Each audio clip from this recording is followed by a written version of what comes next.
carpet's on fire. Don't touch me, I'm a real live wire. Psycho killer, catch the sea. Better run, run, run, run, run, run, run away. Oh.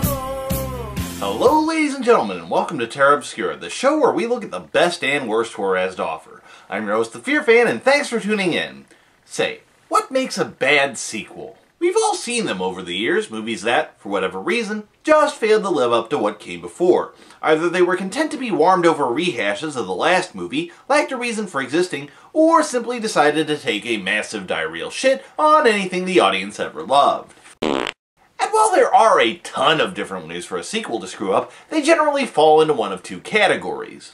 First, there's the cash grab, where studios decide to make a quick buck by bending over and squeezing out a quick copy of the original that's devoid of any of the wit, charm, or, well, originality that made the first film popular. While this accounts for 90% of the soulless cinematic abortions Hollywood tries to cram down our throat, the other 10% is made up of the second type, the much rarer but infinitely worse creme de la crud. These are the movies where someone genuinely tried to make a good film, putting time and effort into their own personal attempt to bring innovation to a series, only to fail so horribly, so hilariously, that not only do they sink their own movie, they manage to bring the entire franchise down around their ears with them. And that brings us to today's subject, a film that somehow manages to blend together these two distinct types of terrible. I'm talking about the Blair Witch 2, Book of Shadows. Widely considered to be one of the worst sequels of all time, and with good reason, it's hard to believe that it had its roots in one of Hollywood's biggest success stories, the Blair Witch Project. Filmed independently for a positively minuscule budget of $25,000, Blair Witch hit the box office like a sledgehammer, earning approximately $250 million worldwide. Not only did this prove that independents could strike it huge with mainstream audiences and pave the way for future found footage movies, it also proved that audiences were willing to pay $250 million to watch three idiots wander around the woods for an hour and a half. Yes, while I've made my opinion on the first movie clear already, there's no denying that it was a huge success. So much so that a sequel, despite the original being a standalone, was inevitable. Of course, making a sequel to a movie whose success was based on being different than anything the audience had ever seen before wouldn't be an easy task, and that's why the original producer, Haxan Entertainment, decided to take their time and make something special and unique that would please fans of the original. An idea that Artisan Entertainment promptly flushed down the toilet, opting instead to milk their new cash cow till it bled. To accomplish this, they hired Joe Berlinger, a director who had created nothing but documentaries up to that point, and who promptly chose a script that was in no way, shape, or form a documentary. As I said before, some of the biggest disasters do come from people with the best of intentions, and with a reputation this bad, it's not so much a question of whether the movie's going to suck, as it is how hard I'm going to want to punch the producers by the end. And before you ask, yes, this is a You Asked For It episode. Because you feast on my suffering. Anyway, as with the last movie, we begin with a disclaimer telling us that not only is the following based on true events, but that certain characters have had their names changed to protect them. Primarily, the people who desperately want to avoid having this piece of shit on their IMDb page. Although, given the quality of the movie to follow, they probably should have just gone with abandon hope all ye who enter here. Anyway, with the audience sufficiently warned that the following may or may not have happened, we begin the movie proper. And, strangely enough, the movie actually gets off to a strong start as a documentary on Burkittsville, the real-life town from the Blair Witch Project. After the release of the first movie, it was invaded by horror fans convinced that the film was real, and it's interesting to see how the normal, average people react to having their everyday lives disrupted by an obsessed group of crazies. Whether they're bewildered, irritated, or amused, it's pretty cool to see an entire town that earned an undeservedly spooky reputation humanized, and each of these folks seem like interesting, normal, sane people. Well, except for this one guy. You know, there are a lot of naysayers who come and say nay. But then there is a lot of supporters who come to my town and they come up to me. You know what they do? They run right up, they stop, they come over to me and they hug me and they say, dude, I know it's real. And they squeeze me and I squeeze them back and I say, I know it's real too, man. And I say, I know. And they go, I know, man. And I go, I know. Yeah, I can't say that walking up to a complete stranger and whispering, I know, into their ear sounds like a great idea to anybody who hasn't had their brains scooped out and replaced with lemon custard.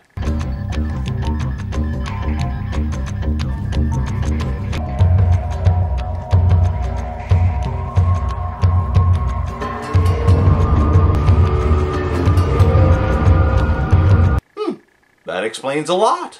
And as you may have guessed by the way the camera is following him around the only mental hospital on the planet to have a smoking section, yes, this is going to be what passes for one of our main characters. Hey buddy, I'm not happy about being stuck with you either, but we've still got 85 minutes of this to get through. So after that thrilling introduction, we cut back to the present where Captain Crazy, aka Jeff, has apparently been arrested for driving with a cranium full of egg drop soup. It seems that the cops have found blood in the back of his van, and it's not long before the film decides to introduce us to the rubes that used to contain it. There's Stephen and his girlfriend Tristan, two authors writing a book on the Blair Witch, or at least they would be, if they were capable of agreeing on anything. Also along for the ride is Erica, resident Wiccan and font of quasi-mystical pseudo-exposition. Together, these knights of pretentiousness are embarking on the inaugural journey of the Blair Witch Hunt, Jeff's spooky ghost tour of the woods where the movie was shot. Of course, before they can experience all the fun and excitement of watching three assholes stumble around the woods for 90 minutes firsthand, they'll still need to pick up the final member of their party. Meet Kim, an annoyingly angsty goth chick and self-proclaimed psychic who has ironically decided to meet the group in the very same cemetery her acting career would be buried in after appearing in 3 episodes of that stupid cavemen sitcom. Nice choice of gravestone, by the way, although if I were you, I probably would have gone with the one that said tripe. What are you doing there? Trying to find the energy. Inside the grave? To stand up. Well, clearly you're having trouble finding the energy to act. So, since the characters obviously need a drink as badly as I do, they decide to proceed to the beer run phase of this tour, officially making this the most awesome tour ever. Looking to get their drink on, they cruise over to the Burkittsville Gas and Go, where it seems that the interesting, amusing, and exceedingly normal residents we met earlier have been rounded up and replaced with crazy Ralph auditioneers. Hell of a town you got here. What century are they living in? Yeah, the gene pool's a little shallow here.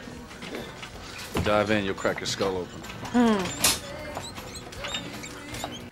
Yeah, look at these freaks staring at you like you're wearing enough goth makeup to put the crow to shame. Why, they're looking at you almost like you just insulted their entire town right in front of them. Of course, once they've stocked up on enough hooch to kill their pain, it's time to head off into the woods, carting around enough camera equipment to make a much better movie than this one. Since we're finally capturing the magic of the original by watching a bunch of schmucks follow an ill-informed guide into the woods, it's time for a bit of character development. So how far along are you? What do you mean? The baby, how many weeks? 6. You don't want to keep it, do you? No, but Stephen wants the baby. Yes? How do you know? I don't know. Actually, she's about as psychic as a dish towel. She just read the script. Although judging by the quality of the rest of this train wreck, I guess I should be happy that somebody did. So, first stop on the tour of famous locations from the Blair Witch Project is the infamous Rustin Parr House, which has apparently seen better days since it now looks absolutely nothing like it did in the climax of the first movie. Of course, they're apparently not too disappointed since they still managed to find a bunch of spooky markings to ooh and ah over. Actually, some of these symbols are quite positive. Only those who don't understand witchcraft would be afraid of them. Yeah, there's a lot of positive markings here. Like the mark of the thorn here, because hey, that worked out so well in Halloween Part 6, the curse of Michael Myers. Although, who knows, maybe that just means that a cult led by Dr. Wynn is trying to get the house to murder all of its relatives because of reasons. Also, there's some bullshit about a huge-ass tree that can't possibly be there because the house was apparently built in 1826, which is interesting because the Rustin Parr murders took place around 1940. How is it that I don't even like the first movie but still know more about this shit than the supposed experts in the film? Of course, while Tristan might fail at research, she does manage to pick up some more Wicca for Dummies advice from Erica, who apparently wants to get a new spirit guide in the form of Ellie Kedward, aka the Blair Witch. The Blair Witch? I thought you embraced nature, not evil. No, you don't understand. Ellie was a good witch. Right, because she was just so damn helpful in the first movie.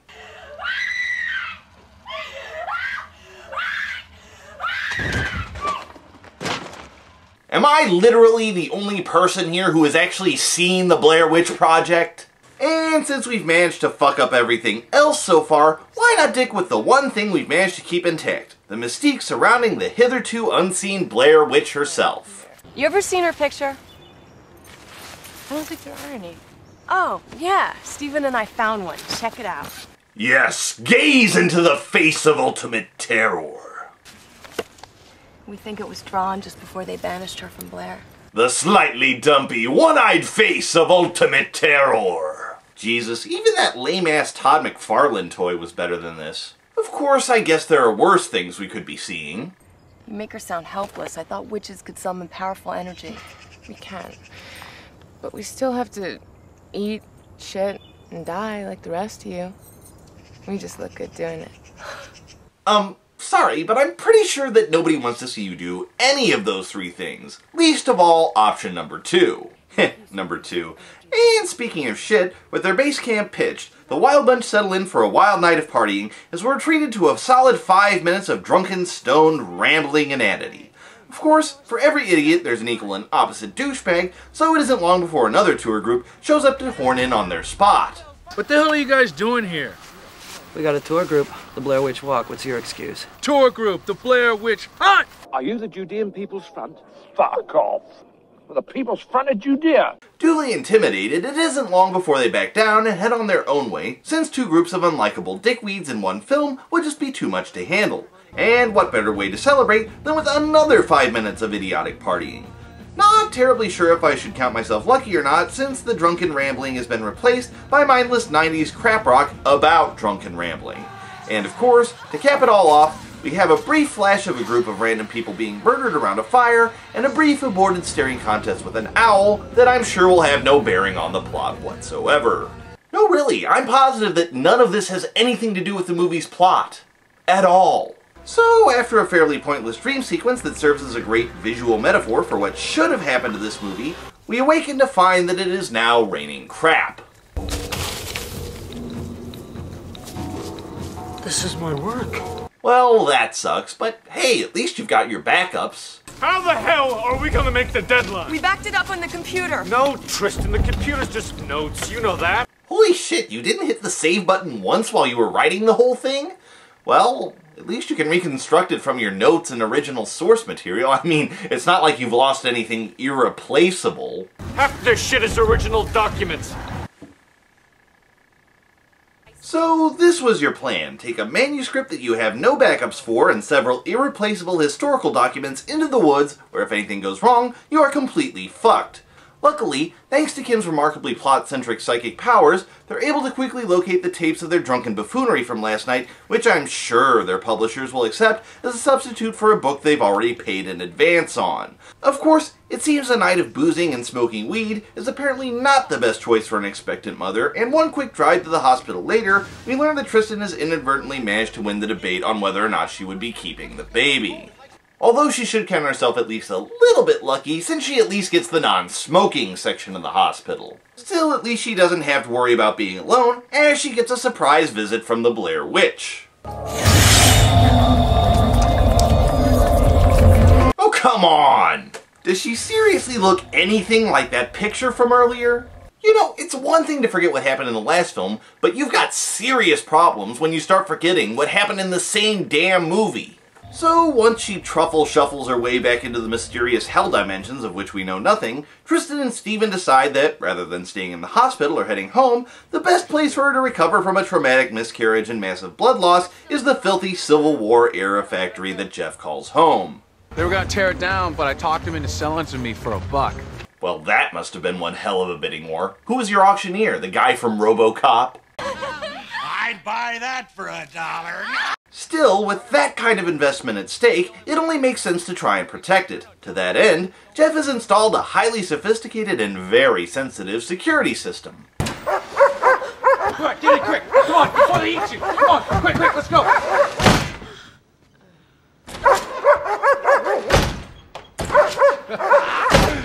Burkett County's cheapest burglar alarm. Okay, so that's more annoying than it is effective. At least it's better than his first attempt.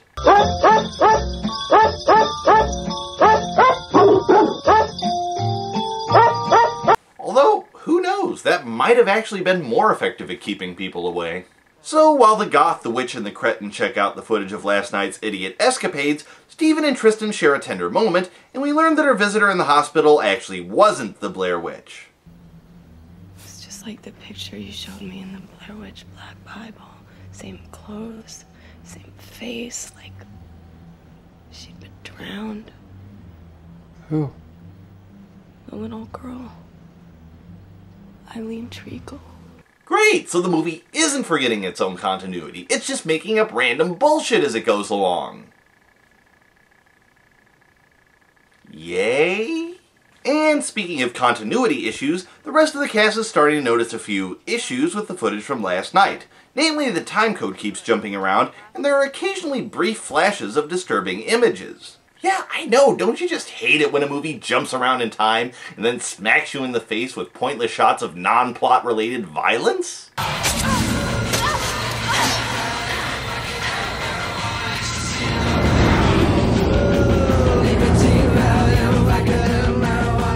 That's the sort of thing that can ruin a movie.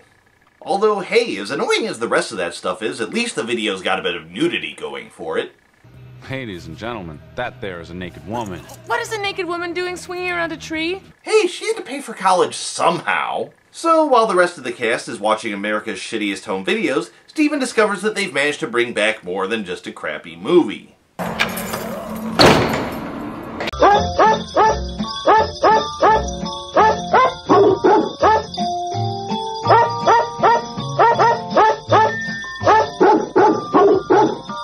Naturally disturbed by this turn of events, he takes a moment to offer Tristan a bit of comfort after the terrible loss they've suffered. I'm talking about the miscarriage, not appearing in Blair Witch 2.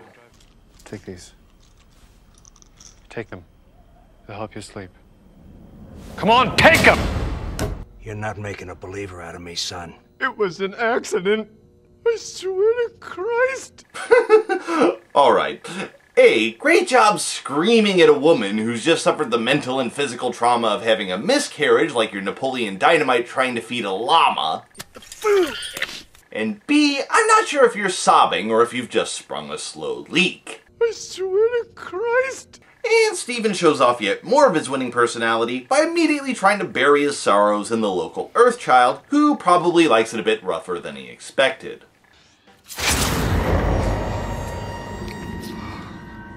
Of course, it all turns out to be a dream, but hey, at least he gets to see her boobs when it turns out their mysterious stripogram was none other than Erica herself. Understandably upset that her BFF, the Blair Witch, apparently leaked the footage she promised would never get out, she immediately freaks the fuck out over it. Either that, or she's upset that the Parr Ruins have passed on the Curse of the Thorn, meaning they all have to take care of Michael Myers now. They say it means you've been touched by a witch, that you're next chosen to die. Well, at least you're taking it better than Donald Pleasance did.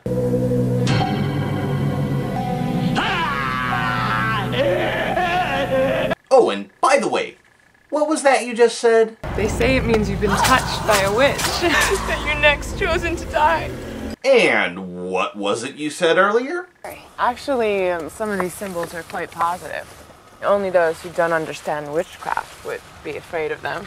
Consistency, thy name is Blair Witch 2. Since she's obviously as fed up with this movie as I am, Kim heads out to pick up some more beer, since the first time they got blackout drunk worked out so well for them. And if you thought the townspeople were cartoonish parodies before, then prepare yourself, because we're moving into full-on Freddy's Dead territory here. What the? What is your problem? You're with the witch people. Lady, I'm just here to buy groceries. Witch!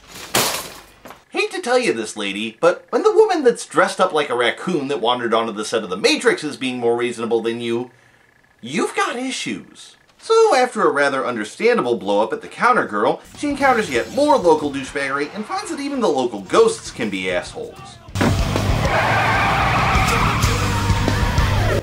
We represent the Lollipop Guild, the Lollipop. Social issues, paranormal visitations, and fender benders aside, she makes it back to Maison du Dollar, only to find that the cooked bird in Jeff's freezer isn't the only fried chicken on the premises. It's crazy, but I know those are the kids that Rust and Parr killed.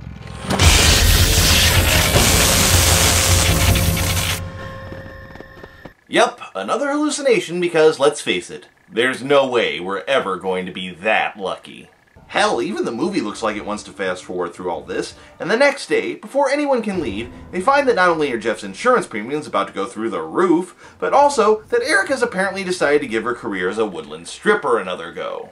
And as much as I love all this random crap that's happening, I can't help but notice that we're not seeing any of the elements that made the original so popular. Come on, movie, give me something to hold on to. You were the one who found her clothes, and those candles. Yeah? And what the hell is that supposed to mean? A prank? Two little bitches trying to freak us out? You paranoid fuck! Come on! I would never do something like that, neither would she! Where is she, Kim? Great, annoying people yelling at each other. At least that hasn't changed. Well, at least it seems to have knocked some plot loose, as we discover that the other group of idiots from last night probably wasn't responsible for wrecking their shit due to a mild case of ritualistic disembowelment. Of course, this smacks of being an actual plot thread for the movie to follow, so you can probably bet on some random stupid showing up to derail it again shortly. Hey, I know there's a witch around here, but Hogwarts is that way. Told you the owl wouldn't be important. Naturally, with nothing better to do, the remaining characters immediately go back to trying to rip each other's throats out. And I've got to admit, after being stuck with these people for an hour, I can't help but wish there was some character I could identify with. Someone on the screen who would think and say the kinds of things I would if I was in their situation. Wipe that shit off your face. Ask and ye shall receive. As I haven't formally introduced you, meet Sheriff Cravens. Throughout the movie, he's been interrogating the characters, grilling them and calling them out on their bullshit as he tries to get to the bottom of whatever supposedly happened. Oh, I know! Maybe he can help us find out how many licks it takes to get to the center of a shitty movie. Let's find out. 1, 2, 3, 3. So, while some of the cast explore the delights of exotic cuisine, Tristan sees that Erica's back to making a little extra money for Witch College, prompting Steven to go rushing out in hopes of a lap dance. Since he doesn't look like the tipping sort, though, she winds up having to dump him.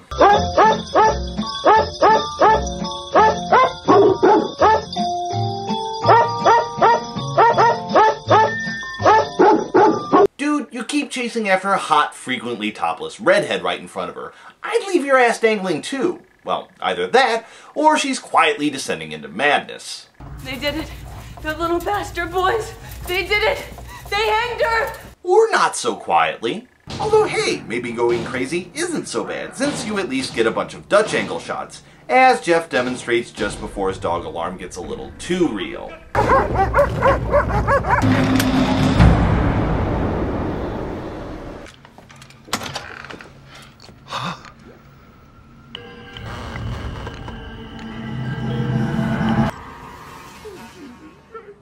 Well, so much for dying while looking better than everyone else. Still don't need to see the other two, though. Ew. So, since it's pretty unlikely she starved to death while trying to reenact Trapped in the Closet, everybody stops their whining, gets down to brass tacks, and calls the cops. Nah, just kidding. Instead, they waste more time screaming at each other before Little Miss Crazy Pants comes downstairs to suggest they watch their home movies backwards, because that way, this movie can waste twice as much of our time. Of course, it looks like doing so grants them access to the deleted scenes, which mostly consist of them running around naked and slaughtering the other tour group from earlier. Whoever would have guessed they were all such nice people. Still, at least Tristan discovers the ideal way to watch Blair Witch 2. Weren't you watching the fucking screen?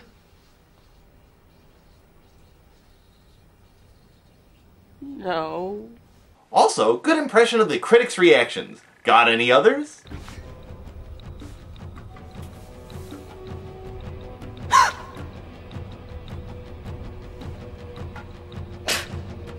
Wow, those are good. That last one might be a little extreme, though. So, apparently after accusing Tristan of being a witch and sending her on a long trip down a short rope, the cops finally show up, and we actually get some context for those interrogation scenes from earlier. It seems that everyone's been arrested for murdering the other tour group, and not only that, but it seems the various videotapes from around town tell a very different story from what we've seen before. Namely, we see Kim giving the clerk an impromptu tracheotomy with a nail file, Jeff playing Hide the Wiccan, and Steven straight up murdering a remarkably sane Tristan with his hilariously poor acting. Fucking witch.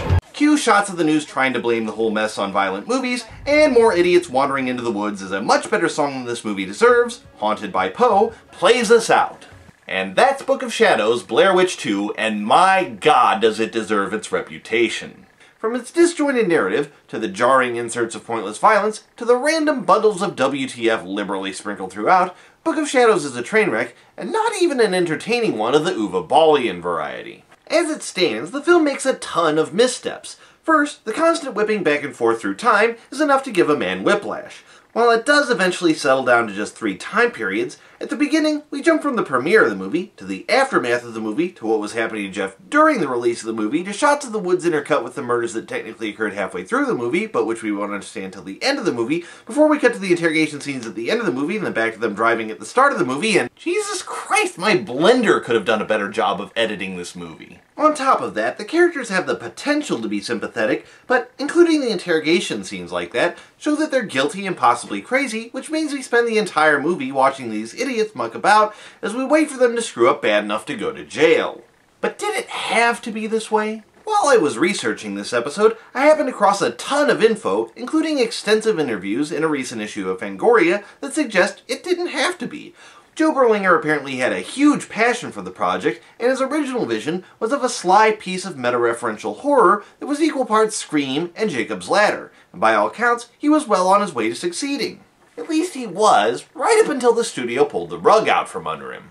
Suddenly, Joe found that the studio was forcing changes on the movie, including forcing additional scenes to be shot, changing the musical selections, and the aforementioned editing by lawnmower. Hell, given that they already had a release date set before he was even brought on board, I wouldn't be surprised if he had to shoot his woodland critters blood orgy sequence in his own backyard.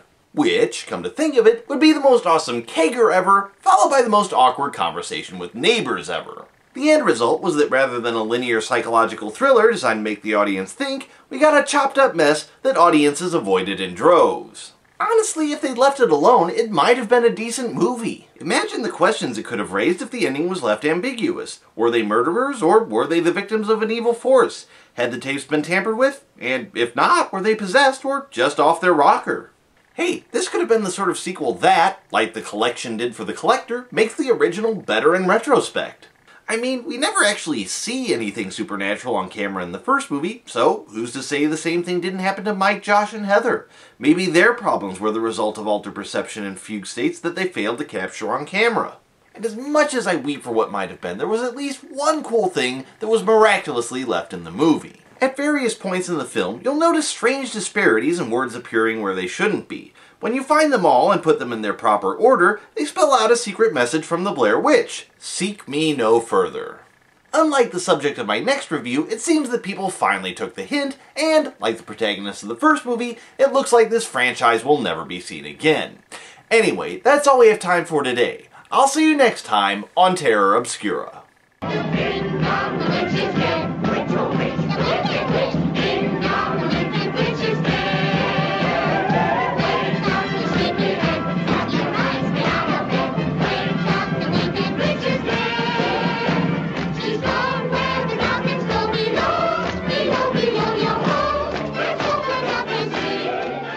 Hey everyone, as I said at the start of this episode, this is in fact a You Asked For It episode, and today we have to thank somebody I've known since high school, Brian Hampton. He is an awesome guy. He has been a big supporter of my work personally, and he is one of the coolest human beings I know. Anyway, just wanted to give you your shout out, and I hope you enjoyed the show, and I'll see you next time.